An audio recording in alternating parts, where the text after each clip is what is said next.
Morning rose slow that day, like a shy child lifting her head above the blanket of night. The desert glowed in gold and quiet, and the world still belonged to peace. I remember the wind first, soft, whispering through mesquite and sage, carrying the scent of horses and wild dust. It was a wind that had seen too much but spoke gentle all the same. The sky stretched wide over the Hart Ranch, and if you looked long enough, you could almost believe the horizon was holding its breath. And maybe it was, because every story that lives long enough to be told again begins with a silence that knew what was coming. Samuel Hart stood out by the corral that morning, one hand resting on the neck of his old sorrel mare. He wasn't a large man, not in the way the frontier measured men, but he carried himself like he'd seen enough of life to know where to bend and where to stand firm. His hair had gone silver before its time, and his face bore the map of all his years, every wrinkle a road he'd walked, every scar a memory that still whispered in the night. He'd fought in wars most had forgotten, built this patch of land from nothing but grit and faith. Folks called him the old fool who believed in peace with the Apache. But out here, foolishness was often another word for courage. The sun climbed higher, brushing light across the fences and the sleepy barn. Chickens scattered at his boots. He turned, slow and patient, to see his boy coming across the yard. Daniel was 16, tall for his age, but not yet filled out. The kind of boy who looked at the world with more questions than words. He had his father's calm eyes, though the rest of him was all storm and wonder. He carried the weight of wanting to see beyond the hills, wanting to be enough, wanted to understand why his father could look at this dry, unforgiving land and call it home. "Morning, Pa," he murmured, voice rough from sleep. Samuel smiled, one of those quiet smiles that began in the eyes before it reached the mouth. "Morning, son.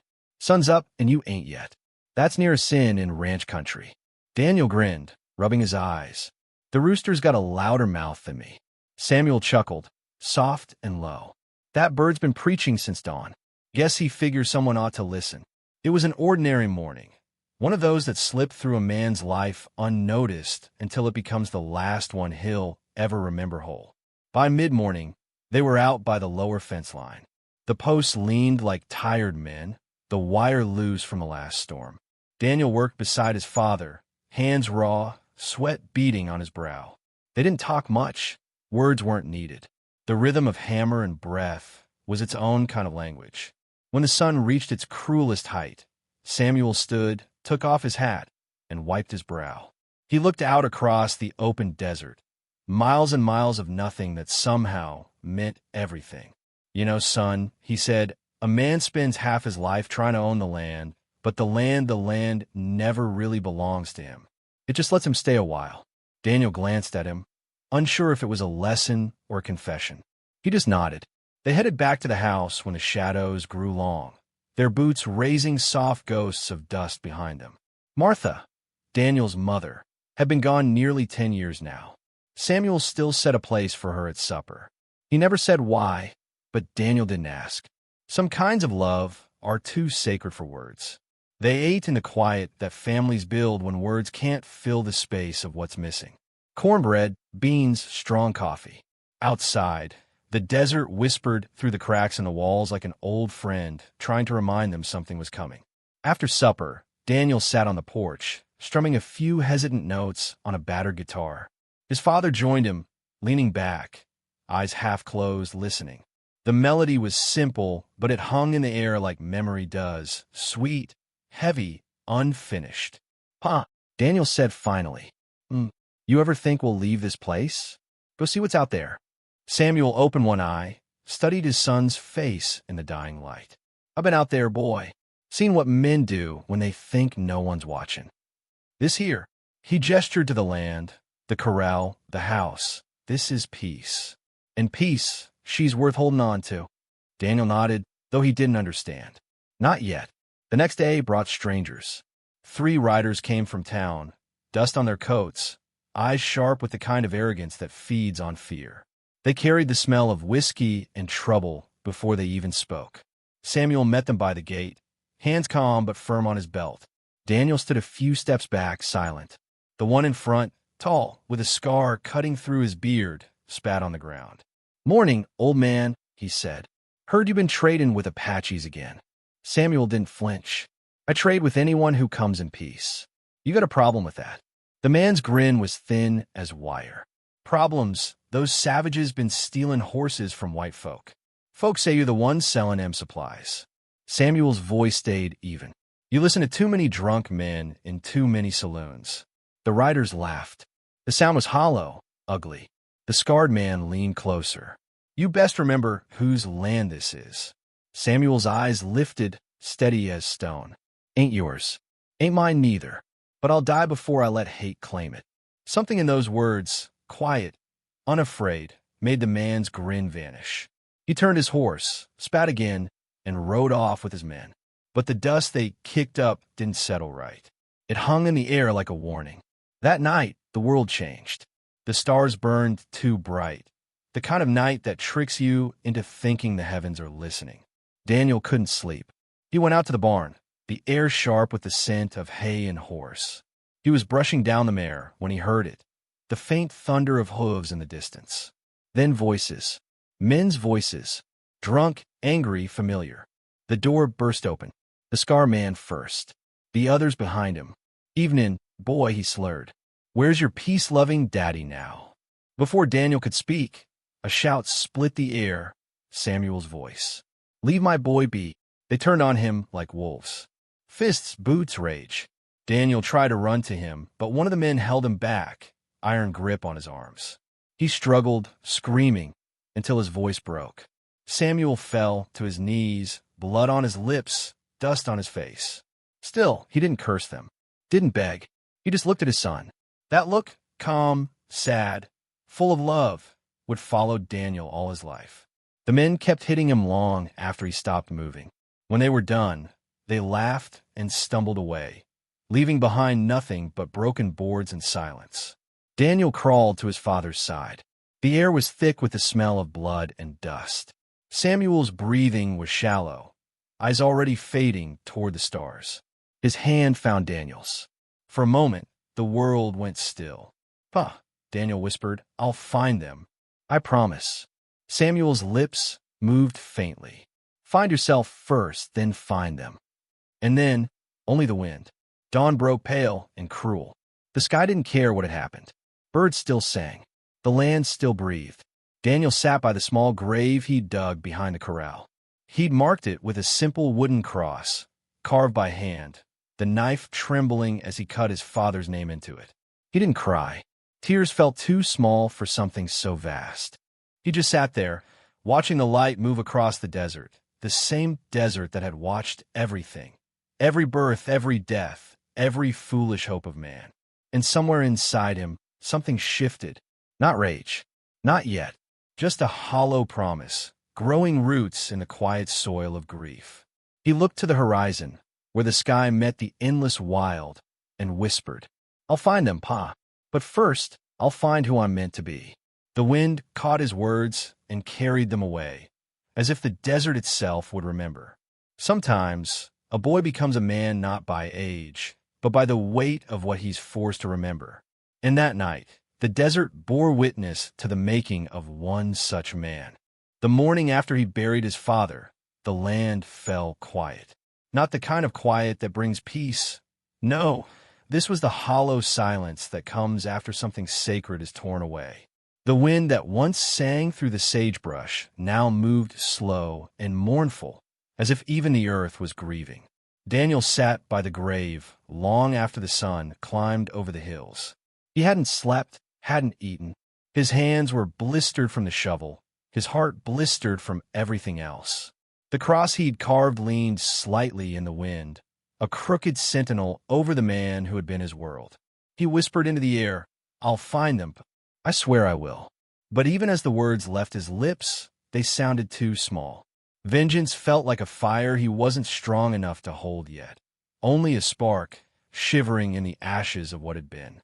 That night, he built a small fire outside the barn. It burned low, more smoke than flame, and in that wavering light, Daniel Hart said his last prayer. Not to God, but to the desert itself. He spoke soft. If you can hear me, Ma. Pa, tell me where to go. The fire cracked once, like the world answering. And that was enough. He left the next morning with nothing but a canteen, a knife, and a piece of his father's saddle strap wound around his wrist. He didn't look back. Some places hold so much memory that looking at them is like tearing open a wound that's only just begun to scar. The world outside the ranch was wide, merciless, and strange. He followed no trail, no road, just the pull of something older than sense, something like destiny. For days he walked. Nights were cold, and the stars felt close enough to touch, though none of them answered his questions. Coyotes sang in the dark, and he envied them. They at least knew what they were calling for. He lived on dried corn and rainwater caught in his hat. Sometimes he spoke aloud just to hear a voice, even if it was only his own echo. Weeks passed, or maybe months. Time loses its edges when a man walks with grief for company. His boots wore thin. His skin burned. The world became endless sand, endless sky, endless silence. And then one evening, as he stumbled along a dried riverbed, the horizon shimmered, not from heat, but from something else. He blinked through the haze, trying to trust his eyes. Riders, dark figures against the dying light.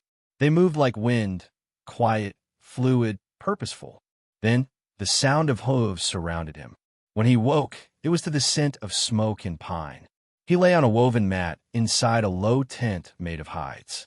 His throat was dry as bone, his lips cracked. A shadow moved near the entrance. A man, tall and silent, painted with red and black across his face. The man spoke a few words Daniel didn't understand. When he didn't answer, the stranger placed a bowl of water beside him and left. Daniel drank like a starving man, the water spilling down his chin. He didn't know where he was, or if he was still alive. But when he looked out beyond the tent flap and saw the firelight flickering over dark faces, feathers, and horses, he understood. Apache, the very people the townsfolk blamed, the ones his father had always defended. Fear pricked at him first, sharp and quick. But then, a strange calm followed. Maybe this was how it was meant to be. Maybe he had wandered far enough to find what his father had always believed in, a place where peace didn't come from laws or guns, but from understanding. Days turned into weeks. He learned their language slowly, through gestures, through silence, through the patience of those who saw beyond the color of skin. The man who had found him was Chief Taza, the tribe's elder and war leader. He was not cruel, though his eyes carried storms. Taza had spared him after seeing what Daniel wore around his wrist, that piece of leather from his father's saddle. It carried a mark burned into it, a symbol the chief recognized, one his own brother had carved years ago in a pact of peace with Samuel Hart. "You are his blood," Taza said one night, his English broken but certain. "You walk his path." Those words became Daniel's new name among them. Ashki Inez, the tall boy who walks with ghosts. Life among the Apache was not what he expected. They did not speak much, but when they did, every word meant something. Children laughed loud and freely. Old women sang to the dawn.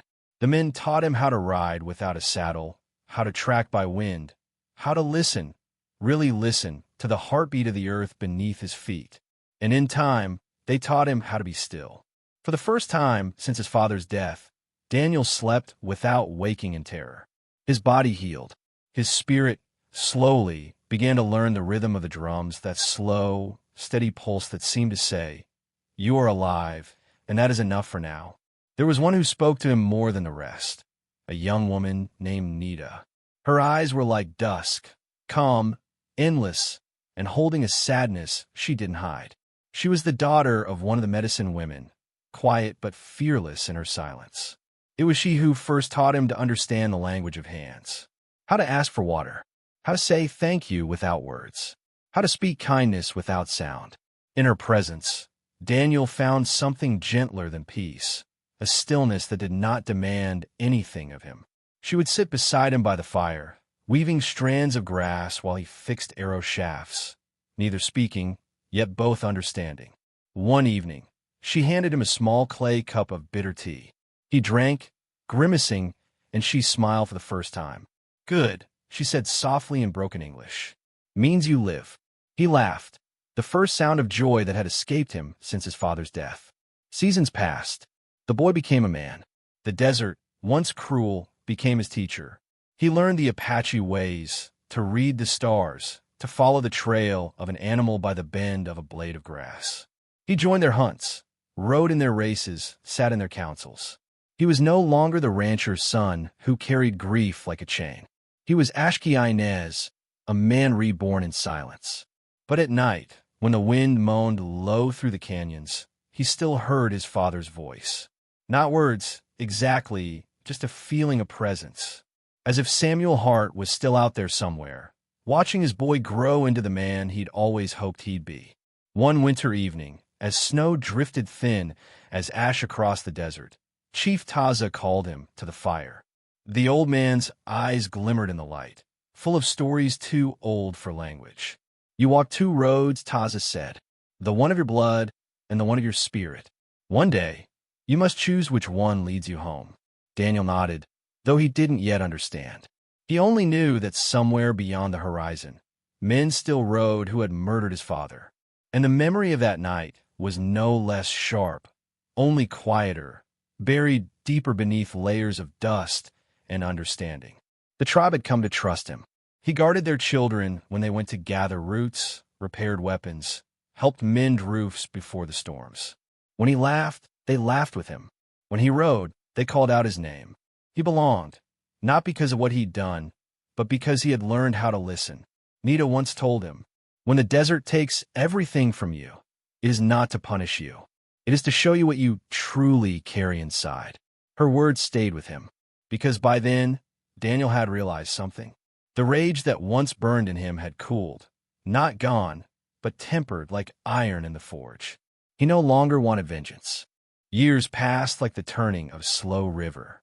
The boy who had once wandered the desert, hollowed by grief, had become a man shaped by silence and sand. Daniel Hart, Ashki-Inez to the Apache, carried himself now with a calm that came not from forgetting, but from understanding. His shoulders had grown broad, his hands sure. When he walked through the village, children ran to him, and elders nodded with quiet approval. He no longer spoke like a stranger. The rhythm of his words had softened into theirs, deliberate, patient, filled with pauses that meant more than speech. But some nights, beneath the open stars, the past still came to him. The sound of boots, the glint of moonlight on a rifle, the echo of a promise whispered beside a grave. Those memories moved through him like ghosts that would not rest. He had grown close to Nita in those years. Their love did not bloom quickly, but slowly, like flowers that only open in the dark. There was no rush in their affection, only a steady warmth that deepened each day they worked, rode, or sat together in silence. They often met by the river at dusk. There, the water reflected the sky in shivering gold, and the reeds whispered secrets too ancient to name. Sometimes, Daniel carved small figures from wood while Nita gathered herbs, humming softly. One evening, she watched him with curious eyes. "Your hands still remember the tools of your old life," she said in her soft, accented voice. He smiled faintly. "And your voice remembers songs I can't forget." She tilted her head. "You speak like a man with two hearts." He paused, the knife still in his hand. "Maybe I am." Chief Taza grew older, slower, though his eyes still burned with the same fire that had once led men into battle. He often spoke to Daniel about the ways of peace, not as weakness, but as the truest form of courage. "The land belongs to no man," he would say, "only to those who walk gently upon it." But beyond the ridges, rumors were spreading. The white men were moving west again, soldiers, settlers, and men like those who had once beaten Samuel Hart. They came with wagons, fences, and fear. And fear, as the chief said, is the sharpest weapon of all. Then one night, a rider came into camp, bleeding, half-conscious. He fell from his horse at Taza's feet and gasped a single word. "Fire." They gathered around him. He spoke in gasps, a story of white raiders burning Apache camps, stealing horses, slaughtering families. Daniel felt something old and terrible stir inside him. Who leads them? Taza asked. The man coughed, his voice barely more than smoke. A white with a scar across his face. Daniel froze. The world went still around him. Even a fire seemed to stop breathing. That scar, that voice, that night. It couldn't be coincidence. He rose slowly, fists trembling. Nita reached for his arm, but he pulled away. Where? He demanded. The messenger pointed east, toward the very land that once held his father's ranch. That night, Daniel stood at the edge of camp, staring into the dark horizon. The air was cool, the stars sharp as flint. Behind him, the campfires glowed, circles of light in an ocean of night. Nita approached quietly, her footsteps light as breath. You wish to go? She said. He nodded. They've come back. The men who killed my father. Nita's eyes searched his face, seeing more than he wanted her to.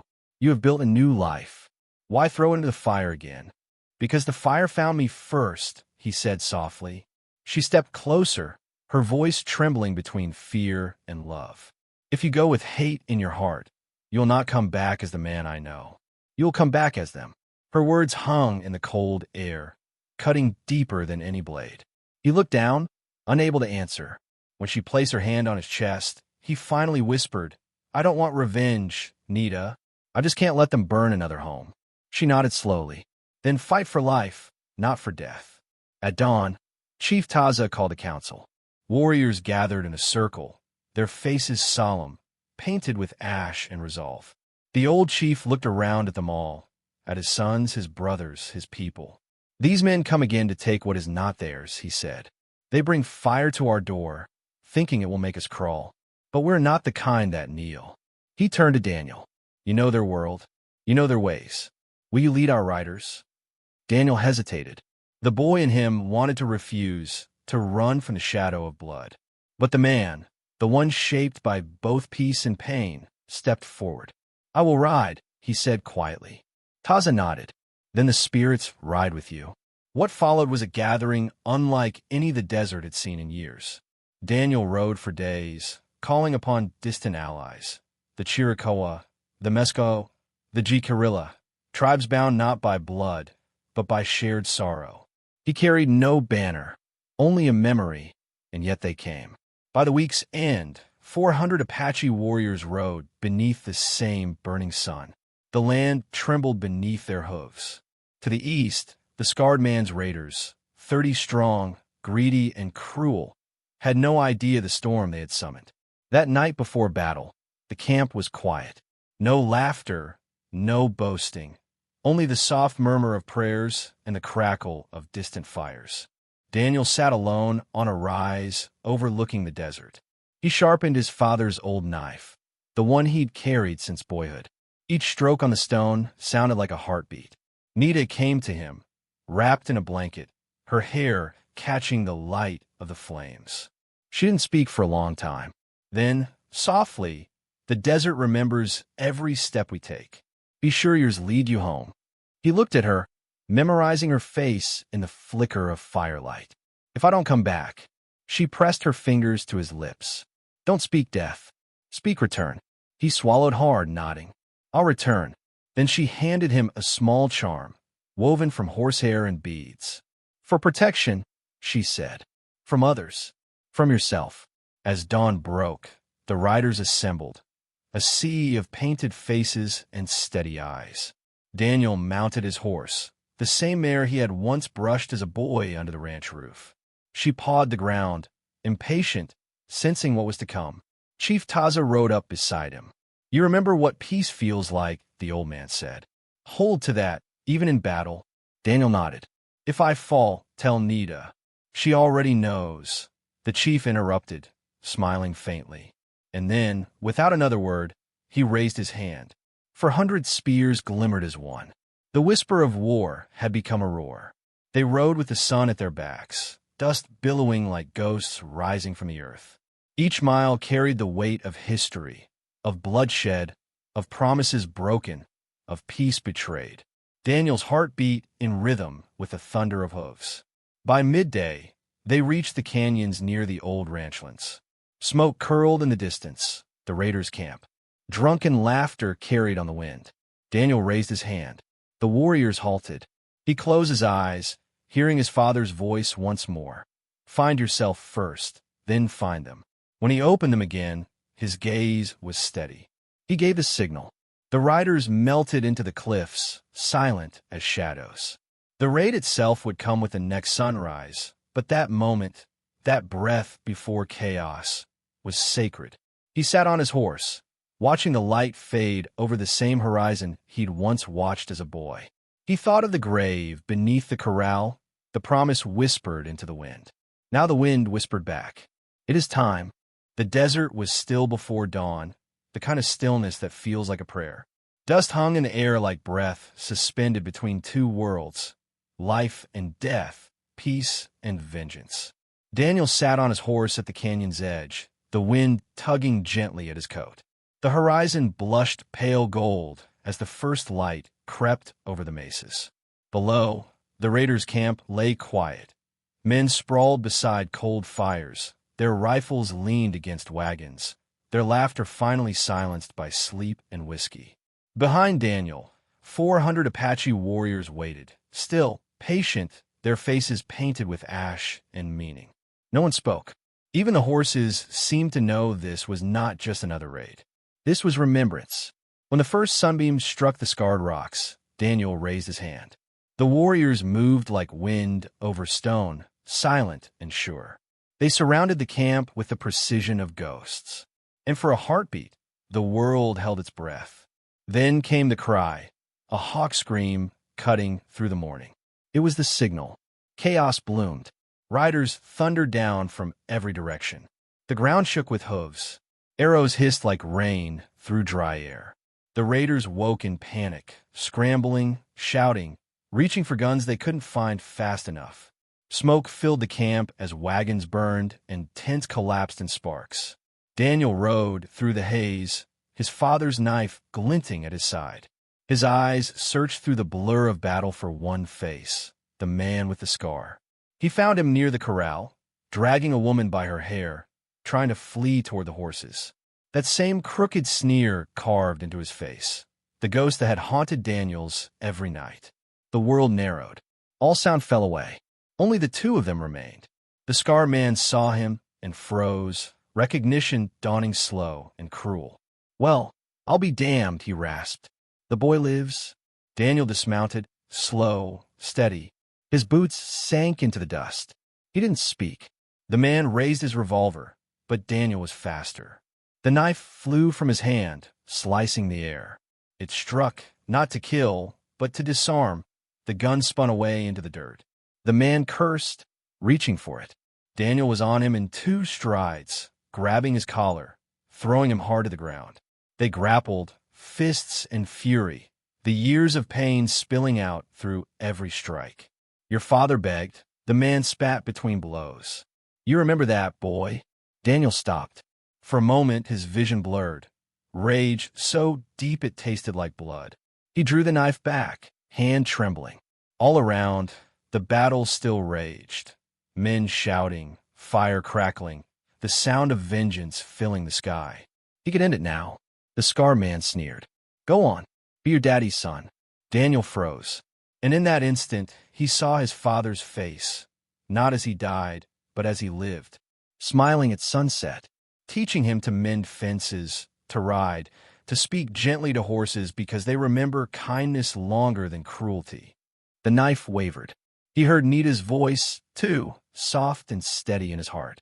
If you go with hate in your heart, you will not come back as the man I know. The blade dropped. It fell soundlessly into the dust between them.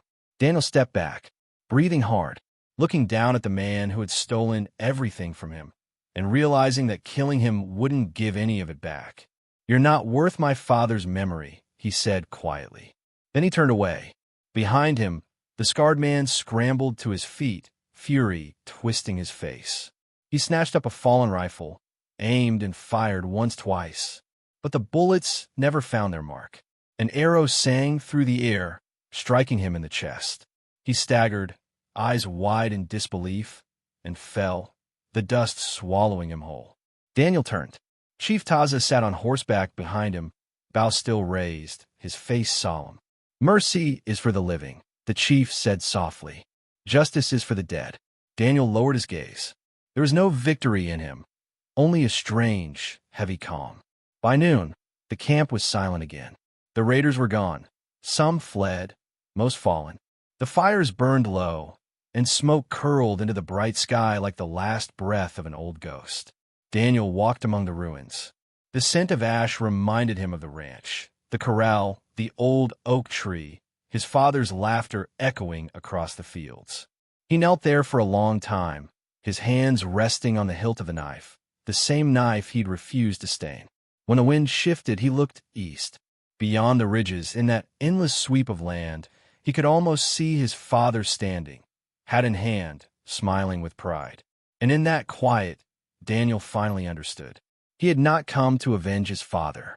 He had come to become him. The warriors gathered their wounded and began the long journey home. Daniel rode at the rear, the land stretching before him in gold and silence.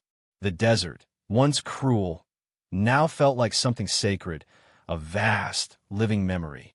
As dusk fell, he saw Nita waiting at the edge of the village, her figure small against the red horizon, but steady, unshaken.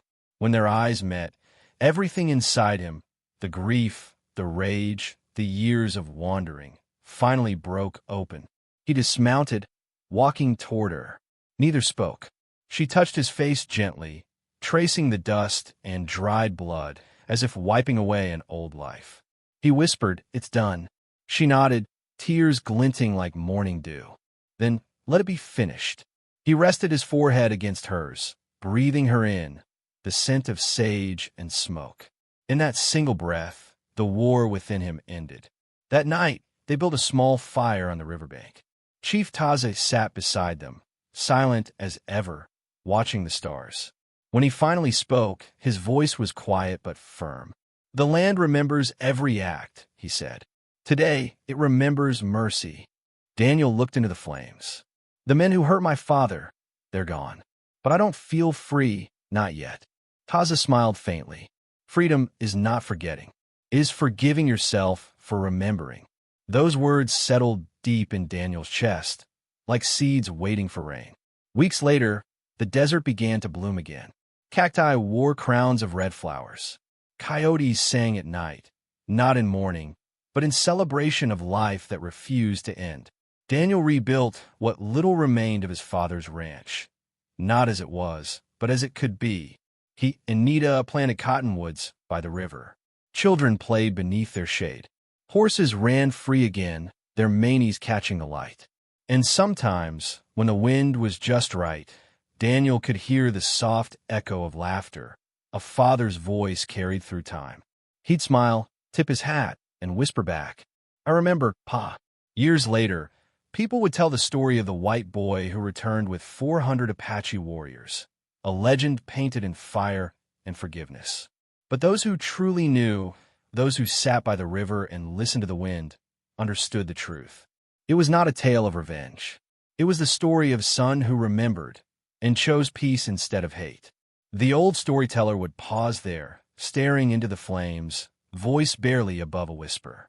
And to the listeners gathered around, he'd say, "Out here in the West, we all carry ghosts. But what makes a person strong isn't how they fight, it's how they forgive."